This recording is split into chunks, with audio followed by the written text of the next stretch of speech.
out, hey, I'm sorry. I know I told you to come in, but you know, you're going to need $500 down.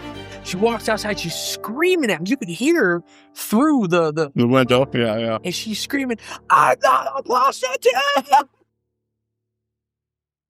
So the first time I ever had a lady go insane on me on a showroom floor, right?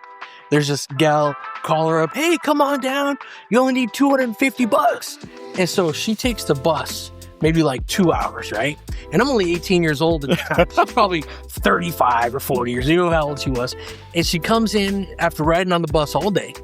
And she fills out a credit app and then walk back out. Hey, I'm sorry. I know I told you to come in, but you know, you're going to need $500 down.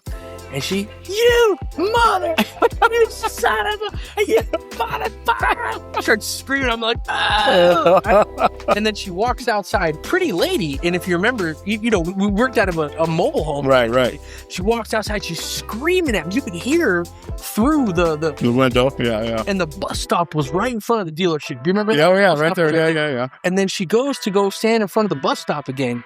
And not a bad looking gal. And a car slows down and beeps at her. So there was a lot of street activity in our time. And she's screaming, I lost it. She's going crazy. And I'm like, oh my God.